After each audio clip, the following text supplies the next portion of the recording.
York. Now with Les Gotti, it's Late Night with David Letterman. Tonight, George Carlin, singer Al Green, and actress Christine Lottie. Plus, Paul Schaefer and the world's most dangerous man. And now, a man who can smell a pony a mile away, David Letterman.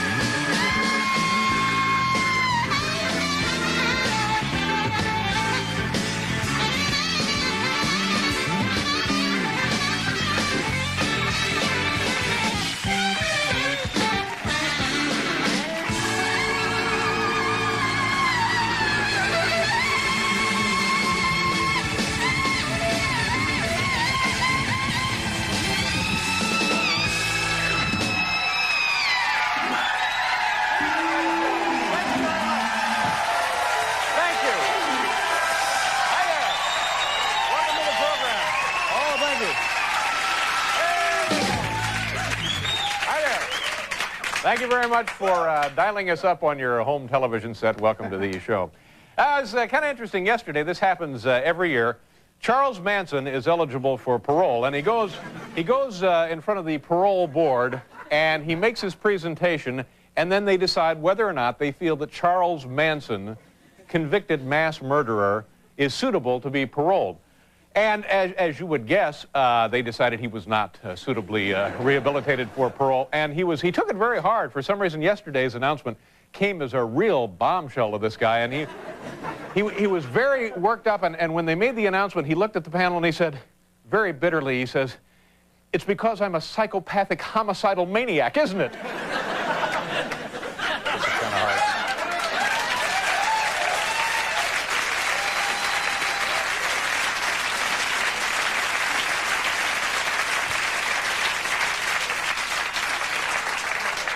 Couple of stuntmen who worked on Wayne's World, ladies and gentlemen. They're here today. Nice to have them. Yeah, it is always. I don't know if you've been following the news in Russia, but over the weekend, economy experts announced that in Russia, in Moscow specifically, gasoline prices, if you take your car into a gasoline station there in Moscow, gasoline prices have been increased 400%. The increase of 400%, but the spokesman was quick to explain, with every fill-up, you get an NFL glass. So, well, that's something going on there.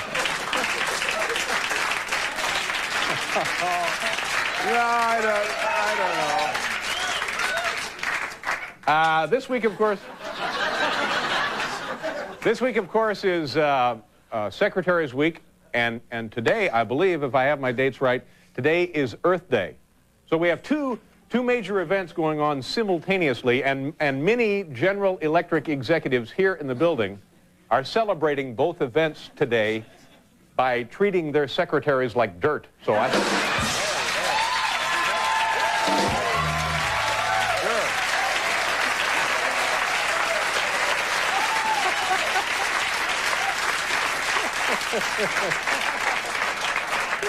A woman in the audience doing this, and her friend grabbed her and said to her, "Look, you're on camera behaving like a seal." And they both enjoyed a good laugh. On the program tonight, ladies and gentlemen, George Carlin will be joining us. That's right. A very talented and lovely actress. I believe I say that every time I introduce an actress. But tonight, it happens to be true. Christine Lottie is here, and Al Green. Now, here's our friend Paul Schaefer, who's over here. I don't know. Hello, David. Nice to see you, Nice sir. to see you. How you doing? Thank you very much. David, you're doing a new walk this evening. I'm trying out a little something here. What is this? It's just a little something. It's a sprightly thing. It's more of an attitude than a walk, really. It's a little something for spring, and I just thought lovely. It's a spring in your step, a bounce in your step. Thank you. Hey, he's here again. He's here not because he has to be here. That's right. He's got his own career. Exactly. He makes his own records. That's he scores movies. but he's here because he loves you. Oh, David Sandborn on the alto saxophone. He does not have to be here. He doesn't have to be here. He doesn't have to be here. Something wonderful is happening tonight on the program, and it's never happened before, and I just thought I'd take a second here to call attention to it. A fine young man from our studio audience, moments before the show began tonight, asked me if he could have my tie. There he is. Right there.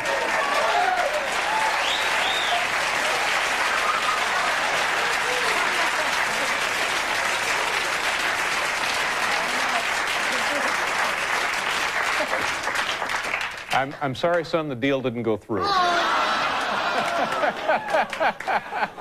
So I feel like Babe Ruth. I have vowed to this young man, when the program is over, I'm going to give him my tie. Oh, that's beautiful. That's beautiful. And I have a feeling that it's going to go just great with that outfit.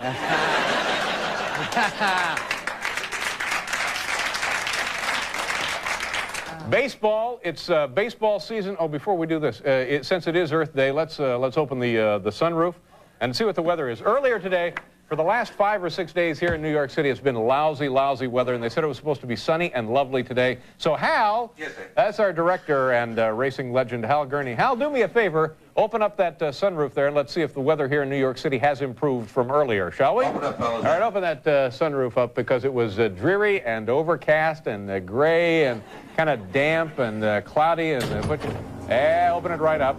Oh, look, Paul. Beautiful, beautiful azure sky, big, white, wispy, puffy clouds. Yeah, so we turned out to be a pretty nice Earth Day here in New York. It's gotten pretty... What the hell was that? Somebody is dropping aluminum cans on me. Sorry, Dave. I thought this was a recycling bin.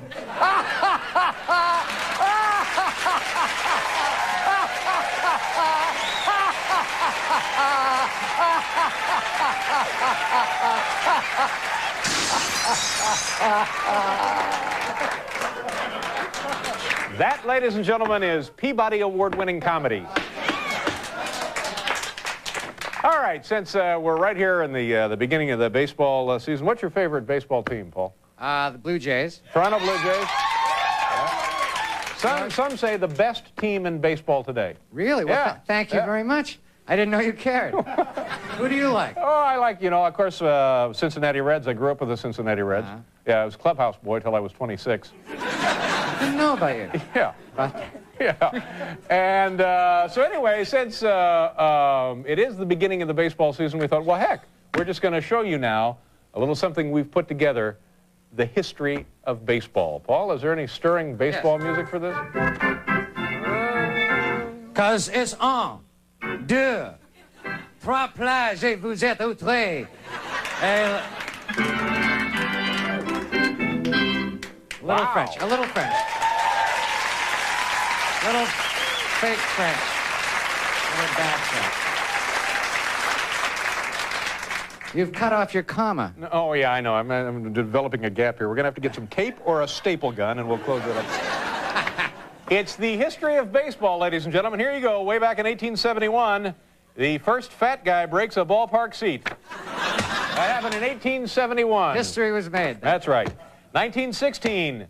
Yep, Babe Ruth's first hooker. There she is. By the way, John Goodman is the Babe. Yes. 1928, Yankee backup catcher Benny Bengo promises kid in hospital that if he gets in the game, he'll take a fastball in the sternum for the kid. Let a fastball bounce right off his sternum. 1938, Lou Gehrig utters the immortal words, "Today I consider myself the luckiest man on the face of the earth." Later, Gehrig changes his mind when he hears about Rick Ocasek.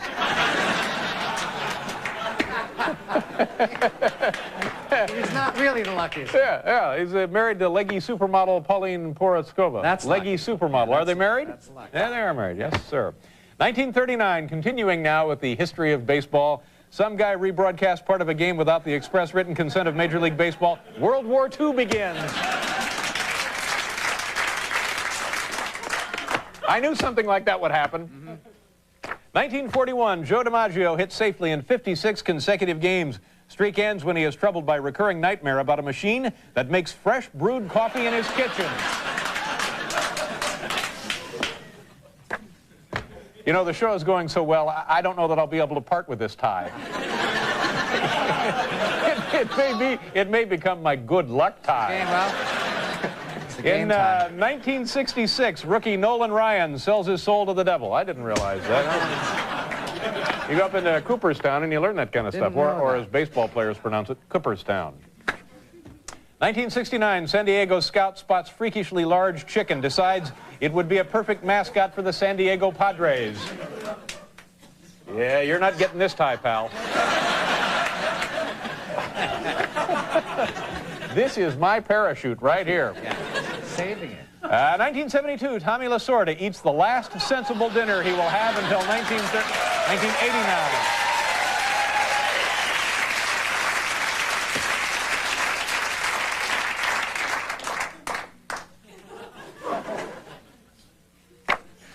(1973) designated hitter rule adopted by American League. That's right. 1974, no tongue rule adopted by Morgana the Kissing Bandit. 1977, scientists mix polypropylene with heated glucose polymers, hoping to make an industrial cleaner. Instead, they invent ballpark nacho cheese.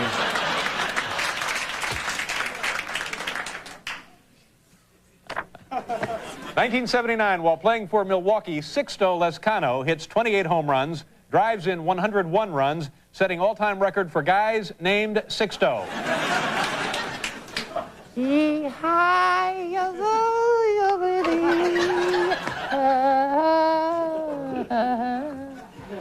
I'm having an out-of-body experience. I'm somewhere else now, making that childish noise. 1979, Pirates, the Pittsburgh Pirates, win the World Series and adopt the theme song, We Are Family. 1987. 1987, We Are Family adopted as theme song for Steve Garvey.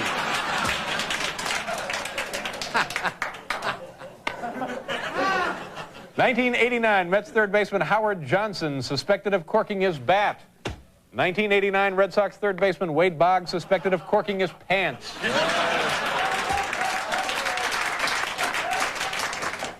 1991, Mets pitcher David Cohen ejected from game for getting too warmed up in the bullpen. There you go.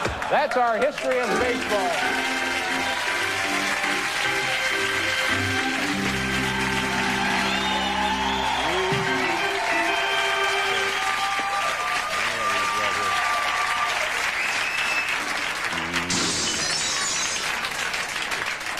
Toss those boys in the Hudson. All right, we're going to do a commercial. When we come back, George Carlin will be here. Come on back, folks. Thanks for being here.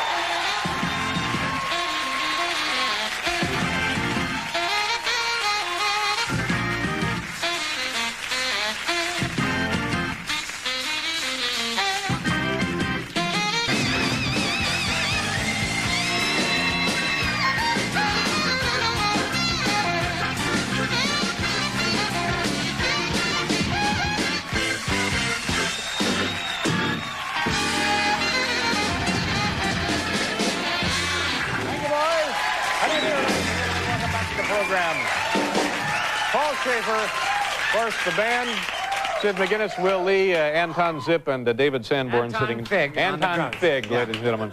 A lot of people have been calling in wanting to know, they just tuned into the show a little bit late, wanting to know, will we ever repeat the history of baseball piece we did a couple of minutes ago? I don't know, Bob, can we repeat that history of baseball piece? It'll be in the newsletter, so if you subscribe to our newsletter or you want to phone the Late Night with David Letterman hotline immediately following the broadcast, the information will be there. And by the way, stay tuned for information on how you can purchase coffee mugs and T-shirts. Let's do the top 10 list and then get on with the big program.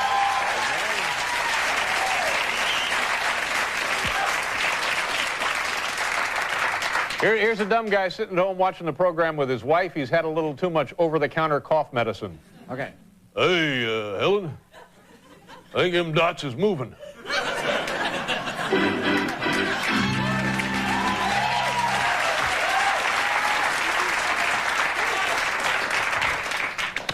The category tonight, by the way, the home office is now in Tahlequah, Oklahoma. If you have any complaints about the show, address them to the home office there in Tahlequah, Oklahoma. The category tonight, top 10 ways the airlines are attracting passengers.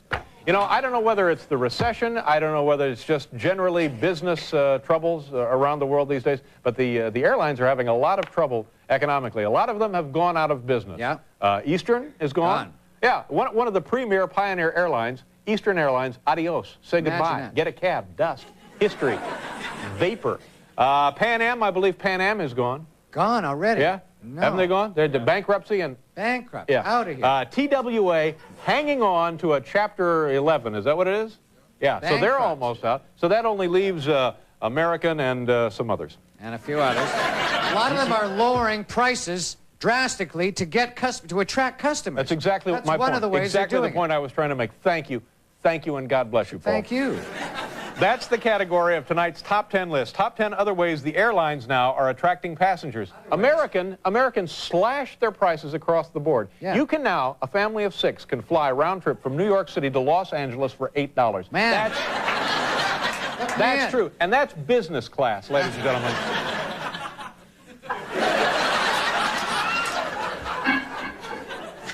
Top 10 other ways the... What? Just a little visual dumb guy there. You don't give us the full dumb guy. Yeah, that's right. A little hint of him. I'm so dumb, I couldn't think of anything, so I just thought, well, I'll give him just a hint of the dumb guy.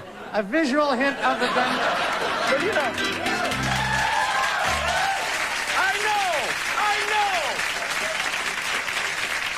But, you know, a dumb guy can't have something to say every minute of his life. No, it's true. He's dumb. Yeah, that's the problem. He's just a guy. Sometimes he just looks and wonders. Are we really very late? Okay, we'll be all right. The category now, he looks and wonders. Yes, it's the always questioning dumb guy. He's questions life. Yeah. Top 10 other ways the airlines are attracting passengers. Here we go. Number 10. New cockpit fare gives you the chance to test your skills at the controls. Number 9. Bring a gallon of jet fuel, get a free upgrade. Number 8. Turbo roasted peanuts. Number 7. All flight crews now include at least one Star Trek cast member. Number 6. Strip searches on demand. Number 5. Seat backs and tray tables, leave them any way you want. Number 4. Bat day. Number 3. For $1, you can cling to the landing gear. Number 2. One window left open so you can drop stuff. And the number 1 way airlines are attracting passengers, topless baggage handlers. There you go.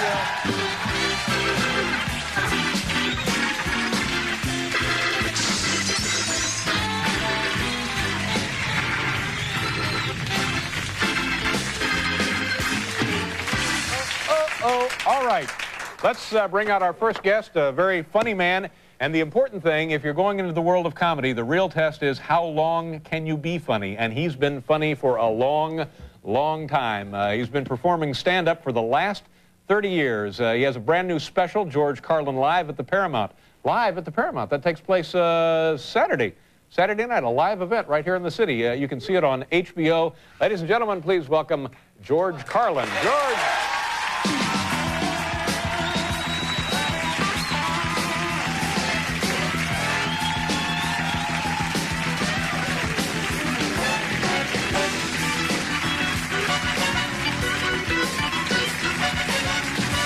Hi, George. What happened?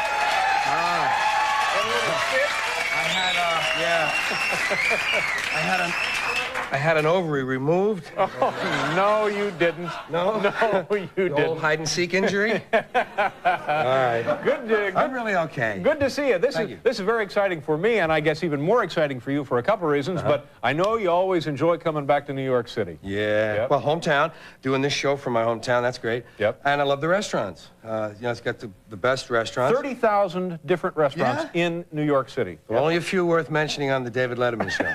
All right. Let's hear them. Vinny's House of Toast. Oh. I go back all the time. Vinny and his lovely wife, Dawn, God bless her. They've come up with over 300 ways to serve toast. Uh-huh. And my favorite is, well, I like the roast toast. It's nice. It sounds... But give me a toast sandwich. Yeah. You know?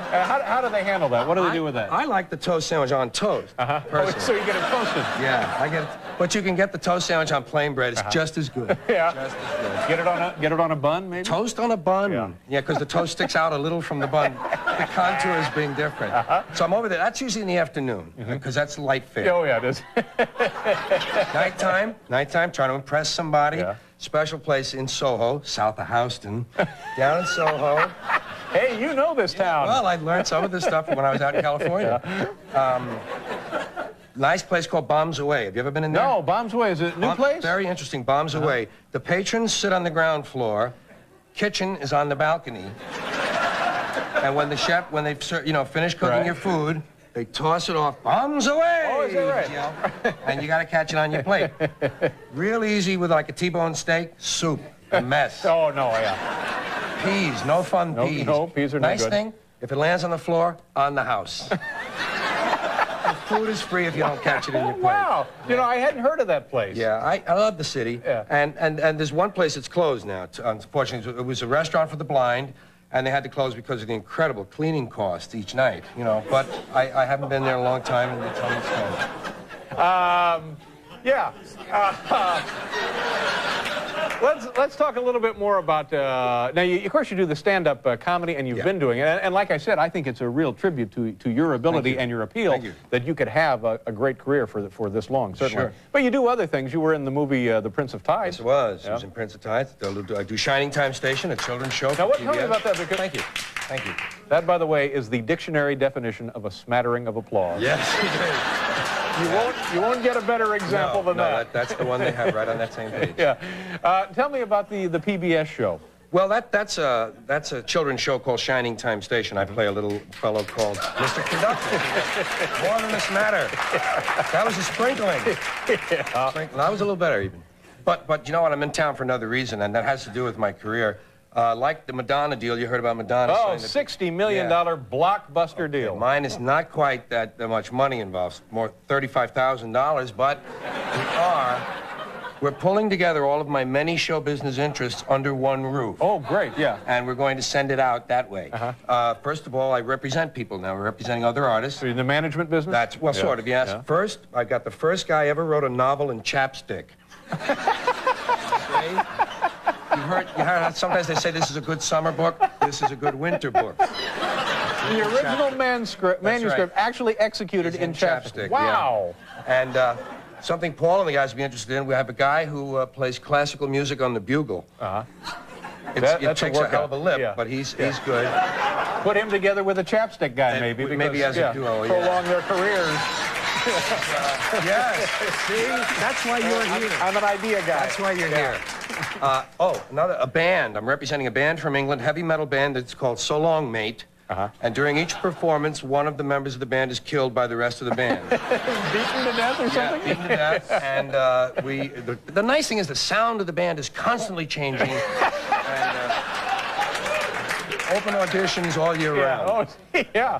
Well, I'm glad things are going so well I know, for you. I'm very excited about it. Yeah. Aren't we supposed to be excited about these we're things? in show business, of course. Yeah. So It's excited. a challenge. It's a stretch. It's a dream come good true. people to work with. Yeah. Good people to work with. We have to do one little commercial here, and then George will be right back.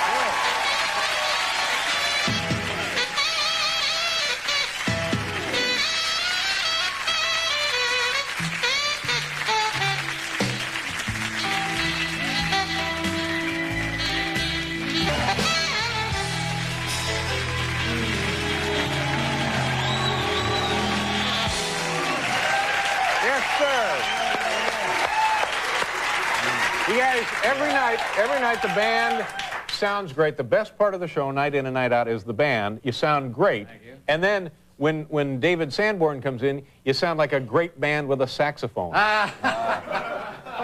that a compliment? I couldn't have put it any better. What I'm trying to say, it sounded terrific. Thanks. Yeah. George Carlin is here, and Al Green. Man, now that's going to be good, That's too. going to be a number. And Christine Lottie. George, what else should we talk about? Let's talk a little bit about things that you've been noticing for your stand-up act, things you notice just in life, things about the news, science, politics, language. Language. Well, you know, it's fun to look closer at things we say and think nothing of. Fine and dandy. You guys say this to you? Fine and dandy. Yeah, you say to a guy, how are you? He's fine and dandy. Exactly. Not me. Yeah, I never say it, I'm fine and dandy. You know why? No. I'm never both of those things at the same time. Sometimes I'm fine, not dandy. I see. Close to dandy, approaching dandy, in the vicinity of dandy, not dandy. Yeah. Occasionally, rarely, I'm dandy. Really dandy. Not fine. Not fine, no. One time, 1965, August, for about an hour, I was both fine and dandy. Wow. At the same time. Nobody asked me how I was. Yeah, well. I got a lot of these. What else? Down the tubes. Down the tubes. People say that. Fairly modern term, The country is going down the tubes. Yeah. What tubes? Have you seen any tubes? No. Where are the tubes? Where do they go? I don't know. And how come there's more than one tube? Wouldn't one tube be fine for one country? Does every state have to have its own tube now? Kentucky has a tube. North Carolina has a tube. And then I wonder about, you say down the tubes, I think one tube would be fine. You know, now I'm forgetting the ending of this. You know? It's great. I can remember the ending. So you yourself I may know have what. gone down the tubes. I did. Yeah. If you had only one tube, it would have to be so big, people would have noticed this tube by now. Some guy would have said, Joey, look at the big tube over there. Yeah. You never hear that. No. You know why? No tubes. No tubes, no. tubes. Yeah. Down the pike. Down the pike. Now, that's an old one, I Old think. one. Yeah. Meanest guy ever came down the pike. What about guys who came up the pike? Not everybody lives north of the pike, you know. Some guys have to come up the pike, and they're really mean. Right. Because they never get mentioned. Yeah. How about guys who don't use the pike? Guy comes on Amtrak. You know, he's the meanest guy ever arrived on Amtrak. Doesn't sound right. No. Doesn't sound right. Takes the cake. Where does he take it? Where do you take a cake? To the museum? Down the tube? Down the tube. Down the tube. That's why he's here. Or up the pipe or down the pipe. That's right. You know where I would take a cake? I would take a cake to the bakery and see the other cakes. Wouldn't that be nice? How come they don't take the pie? Yeah. Pie is easier to carry than a cake. Yeah. Easy as pie. Easy as pie. Cake is easy to carry, too. Piece of cake. Huh? That's the way I make my living.